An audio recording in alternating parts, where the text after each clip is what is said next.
चल मुन्ना ध्यान दे अच्छे से, आ जा बेटा। सो क्वेश्चन नंबर 21 बच्चों आ जा। तो देख question number 21, the purpose of the accommodation bill. Accommodation bill का पर्पस क्या होता है मुन्ना, प्लीज ध्यान देना। दिख रहा है सभी को? सो ओके, ऐसे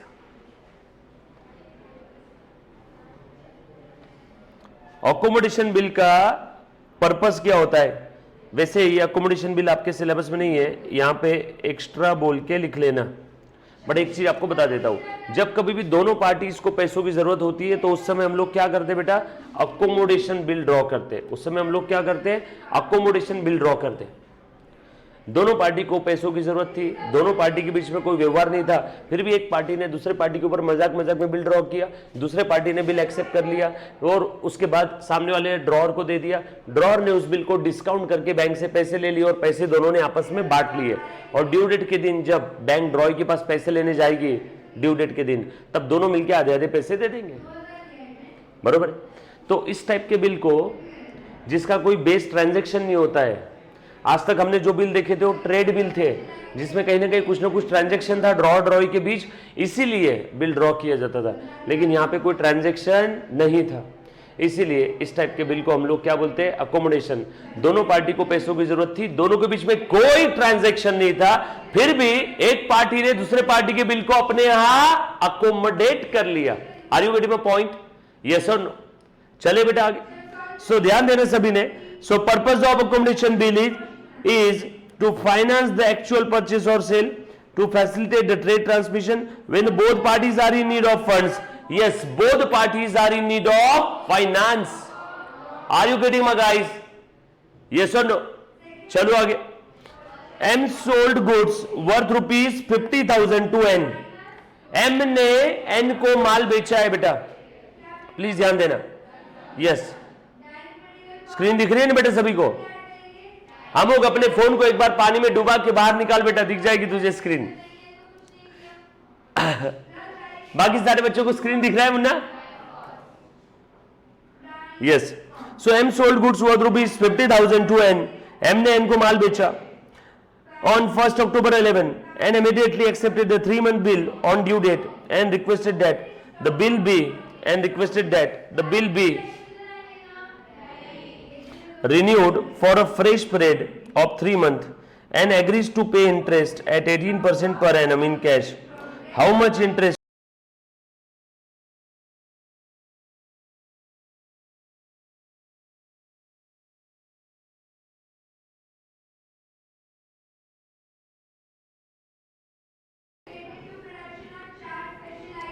बोलो। सॉरी, हम नहीं, एन पे करेगा इंटरेस्ट। निकालो, वेरी गुड, ओके। 2250 एन बोल रहा है बिल को 3 महीने के लिए रिन्यू करेंगे, ठीक है। एन कितना इंटरेस्ट पे करेगा? 50,000 का बिल था, ड्यू डेट के दिन वो बोलता है 3 महीने के लिए बिल रिन्यू करो, और इंटरेस्ट रेट क्या है? 18%। So 50,000 multiplied by 18% multiplied by 3/12। Calculator लो, बटन दबाओ। 50,000 multiplied by 18% multiplied by 3 divided by 12, so 2250। Very good मेरे बच्चे। Next, on 1 January 2011 next draws a bill on Y for 30,000। अच्छा, पिछले वाले क्वेश्चन में क्या था? ड्यू डेट के दिन एन हमारे पास में है, बोला मैं आज पैसे नहीं दे सकता हूं, 3 महीने बाद दूंगा, इसलिए हमने क्या किया? 3 महीने का इंटरेस्ट लगाया उसे। यस और नो? क्लियर? चलो आगे। Okay, done. चल, great. Next, at maturity Y request X to draw fresh bill on 1 January 2011। X ने वाई के ऊपर बिल ड्रॉ किया 30,000 के लिए, और ये ड्यू डेट के दिन बोलता है रिन्यू करो बिल 2 महीने के लिए with 12% interest per annum. Noting charges 100 था। अमाउंट ऑफ द इंटरेस्ट कितना रहेगा? बोलो बेटा फटाफट से, अमाउंट ऑफ द इंटरेस्ट कितना रहेगा गाइस? आ जा, अच्छे से ध्यान देना। क्या बोले बेटा? 30,000 का बिल था, ड्यू डेट के दिन वो बोल रहा है कि भैया सुनो, मैं पैसा नहीं दे पाऊंगा, 2 महीने के लिए बिल रिन्यू करना होगा, और together with 12% interest. Together with 12% interest. और कितने महीने का आ जाएगा बेटा फिर यहाँ पे 12% का इंटरेस्ट। और नोटिंग चार्जेस कितना था बेटा 100 रुपए। अब मुझे एक बात बताओ यहाँ पे, ए मुन्ना प्लीज ध्यान देना अच्छे से, 30,000 मल्टीप्लाइड बाय 12% मल्टीप्लाइड बाय 2/12, तो यहाँ पे इंटरेस्ट तो सिर्फ 600 रुपए ही आ रहा है ना। आपने इंटरेस्ट 602 क्यों बोला? आपने क्या 100 रुपए के नोटिंग चार्जेस के ऊपर भी इंटरेस्ट ले लिया क्या? नोटिंग चार्जेस पे इंटरेस्ट मत लेना गाइस, नोटिंग चार्जेस पे इंटरेस्ट नहीं लेना है। Clear? So correct answer will be 600। ये समझ में आया सभी को?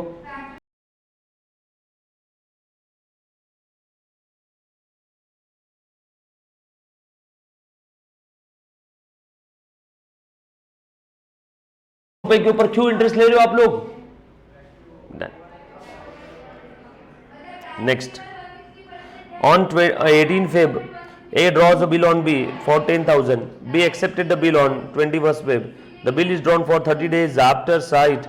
मैच्योरिटी डेट क्या रहेगा? आफ्टर साइट है तो हम लोग कहां से लेंगे? डेट ऑफ एक्सेप्टेंस से 21 फरवरी 2011, है ना। 2011 ये लीप ईयर नहीं है, मतलब इसके अंदर में फरवरी 28 दिन का रहेगा।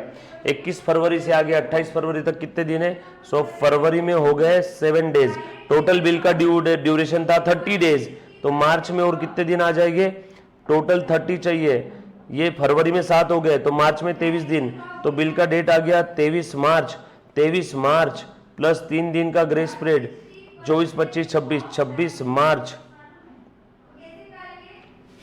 Very good. अरे याद आ रहा है क्या? We have to apply just the steps. जो भी हमने स्टेप्स पढ़ी वो सारी स्टेप्स आंख बंद करके अप्लाई करना है। How to calculate the due date of the bill, पूरा पूरा एक लेक्चर हमने इसके लिए दिया है मुन्ना। हाँ, next, X sold goods to Y for 3 lakh, half of the amount will be received in cash. 3 lakh का माल बेचा, आधा अमाउंट कैश में मिल रहा है, मतलब बचा हुआ आधा शायद मिलना बाकी है। And balance in bill receivable, forward amount X to draw bill, ये इतना आधा बिल के फॉर्म में रहेगा, तो आधा कितना रहेगा बेटा? 1.5 लाख रुपए। डन। विशाल जेसवानी ने बोला ग्रेस पीरियड एक बार बताओ ना सर। यस, ग्रेस पीरियड 3 दिन का रहेगा, खत्म हो गया ग्रेस पीरियड। 23 मार्च आ गया, 3 दिन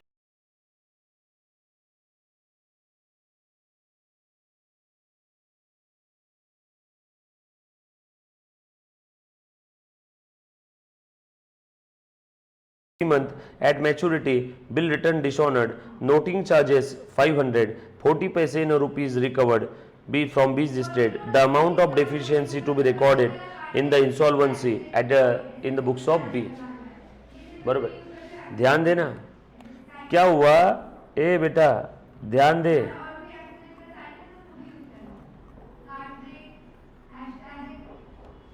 मुन्ना ध्यान देना। 50,000 का बिल था, ड्यू डेट के दिन बिल डिसऑनर हो गया, हमने नोटिंग चार्जेस पे किए 500 रुपए। सो टोटल अमाउंट कितना लेना है? 50,500।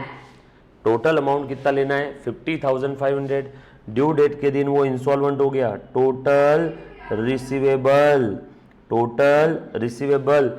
ड्यू डेट के दिन पार्टी इंसॉल्वेंट हो गई, कितना पैसा रिकवर हुआ? 40 पैसे रिकवर्ड, 40 पैसे रिकवर्ड। देयरफॉर 60% और 60 पैसे यानी 60% बैड डेट, या जो इंसान इंसॉल्वेंट हुआ उसके पॉइंट ऑफ व्यू से डेफिशिएंसी। सो बताओ इसका 60% कितना आ जाएगा बेटा? 30,300। डेफिशिएंसी के बारे में पूछा था ना, बरोबर है क्या? सो डेफिशिएंसी कितनी रहेगी? 30,300। बैड डेट कितना रहेगा? 20,200। बट हमें ये सॉरी बैड डेट बोल रहा हूँ, पैसे कितने रिकवर होंगे? पैसे कितने रिकवर होंगे? 20,200। बैड डेट कितना हुआ? 30,300। हमें यही तो पूछा है, बैड डेट और डेफिशिएंसी कितना हुआ in the books of insolvent person. So deficiency कितने की आएगी बेटा आपकी? 30,300 की, right? all set. Hello guys. Done?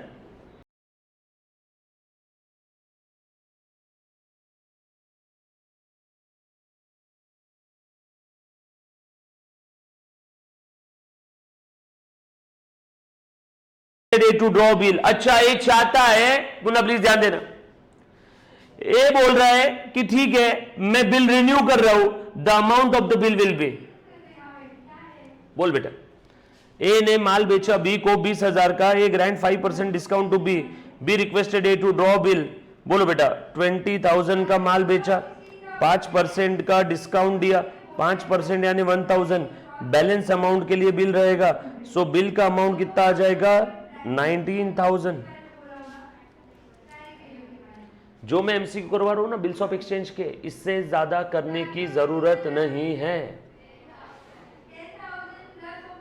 Done? All set?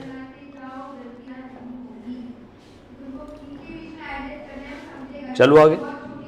Done. Fees paid in cash to notary public is charge by. बोलो बेटा. कौन चार्ज करता है? Holder of the bill. Extra लिख करके दे रहा हूं. Charge to. किसको चार्ज करते हैं? ड्रॉई को. कौन चार्ज करता है? Charge by holder of the bill. Charge to drawee. क्या पूछा है? Amount be paid by A to C. Amount be paid by A to C. Munna please ध्यान देना. ए सी को कितना अमाउंट पे कर रहा है? बरोबर. चलो बता देना बेटा. A draws bill on B for 50,000. A ने बी के ऊपर बिल ड्रॉ किया. ए के पास बिल आ गया. ए ने वो बिल को एंडोर्स कर दिया. In full settlement of 50,500. सी को. सी कौन था? क्रेडिटर. क्रेडिटर को कितना देना था? 50,500. बिल एंडोर्स कर दिया. कितने का? 50,000 का. ओ वाह, ए को फायदा हो गया 500 रुपए का. आगे देखो और क्या बोला है. नो और आगे बोला है noting charges of ₹200 as the bill return dishonoured.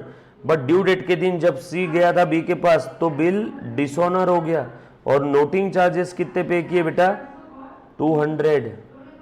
आगे बोला है A want to pay the amount to C at 2% discount. Amount paid by A to सी.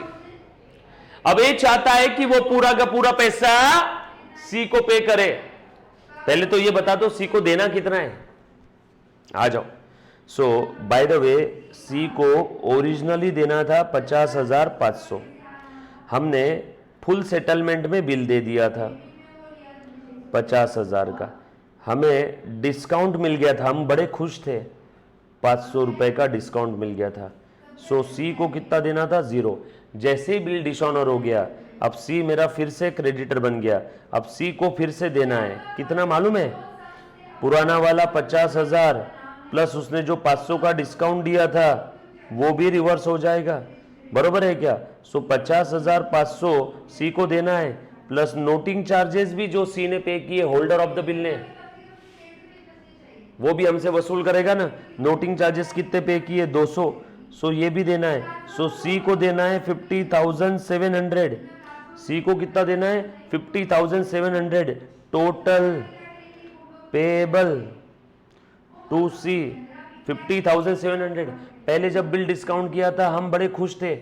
50,500 का सेटलमेंट 50,000 के बिल में कर दिया था.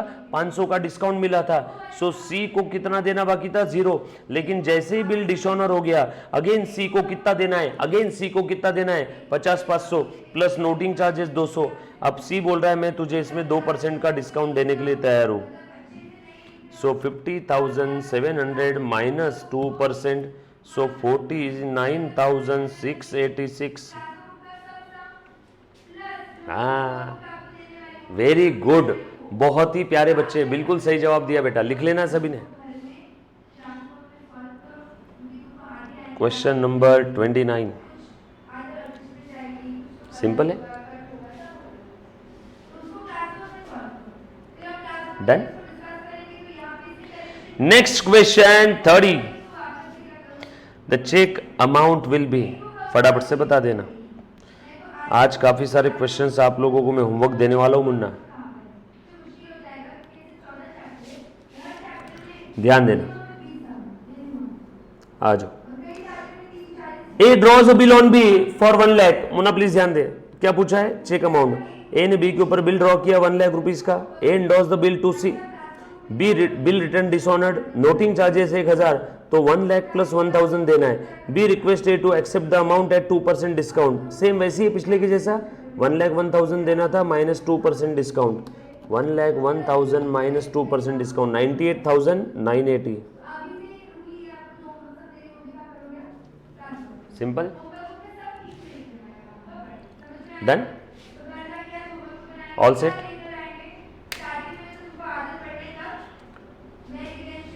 क्लियर?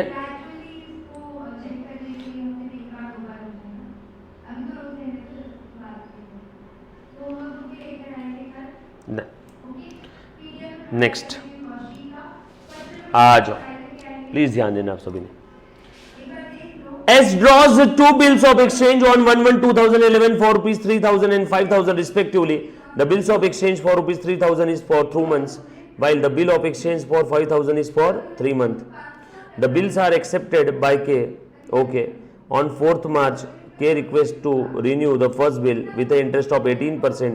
पूरी लंबी चौड़ी स्टोरी दे दिया for a period of 2 months. S agree to this proposal. On 20th March, K retires the acceptance for 5,000. Interest rebate, that is discount, being 50. Before the due date, the renewed bill becomes insolvent and the K becomes insolvent, है ना? On 60 पैसे in a rupee recovered हुआ, how much bad debt will be recorded in the books of S? Proper full fledged sum है, बोलो।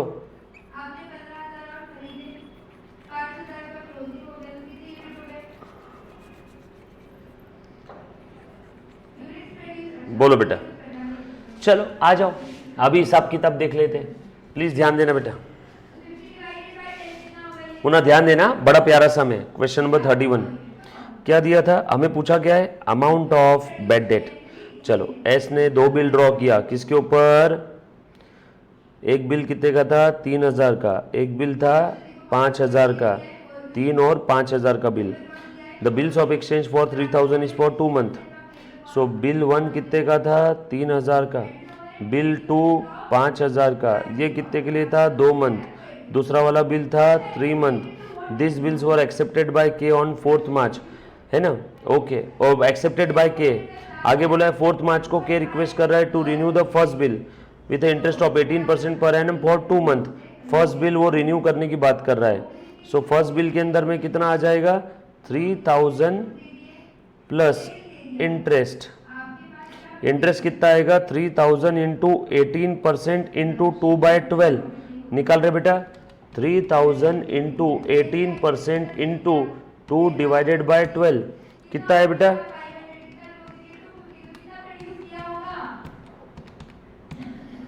90 रुपए का interest आ रहा है। सो ये बिल रिन्यू हो गया, इसकी जगह कितने का बिल आया नया?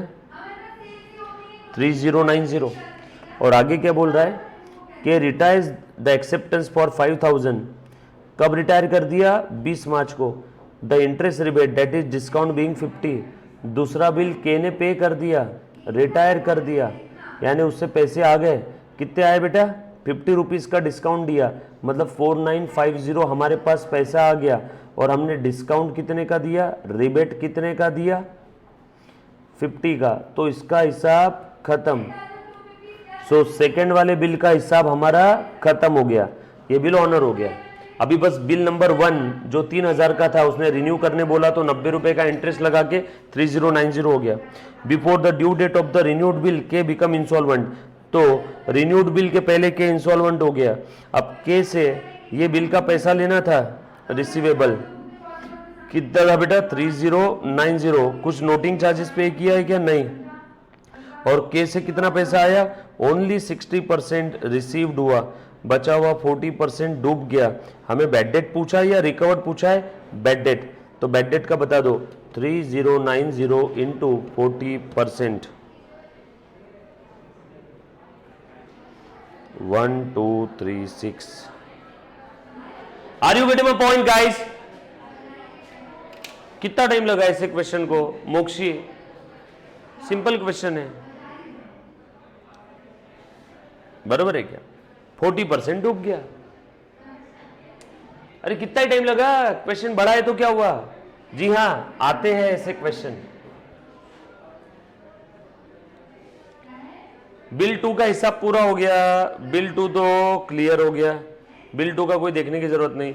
बिल 1 के अंदर में पहले था, फिर रिन्यू किया तो टोटल अमाउंट 3090, इसमें 60% आया, 40% डूब गया। हमें यही पूछा था ना बैड डेट कितना हुआ। सिंपल। चलो अब एक काम करना, इसके आगे के क्वेश्चंस आज आप लोगों को दे रहा हूं, होमवर्क, यस और नो, क्लियर है? फटाफट से आपने ट्राई करना है, पेंडिंग एक भी रखना नहीं है। मैंने आपको सॉफ्ट कॉपी दी है। अच्छा, एक्स्ट्रा क्वेश्चंस की भी आपको हार्ड कॉपी चाहिए? आपको हार्ड कॉपी बहुत जल्दी मिल जाएगी बेटा, ठीक है? सो फटाफट से आगे क्वेश्चन आपने क्या करना है, आज ट्राई करके लेना है, ठीक है? आगे के क्वेश्चंस आप लोगों ने होमवर्क करना है, आज करोगे? अच्छा, मैं सारे क्वेश्चंस लेने वाला हूँ स्क्रीन पे, ठीक है? सारे क्वेश्चंस मैं स्क्रीन पे लूँगा, सो चिंता करना मत। और जो क्वेश्चंस मैं एक्स्ट्रा लेने वाला हूँ, इससे ज़्यादा आपको एक्स्ट्रा देखने की ज़रूरत नहीं है। मैं रेगुलर बुक के भी क्वेश्चंस ले रहा हूँ, एक्स्ट्रा भी ले रहा हूँ, इसके अलावा आपके पेपर में कुछ नहीं आएगा। सो डोंट वरी, बोलो हरी, ठीक है? चलो, all the best, happy studies, take care, bye.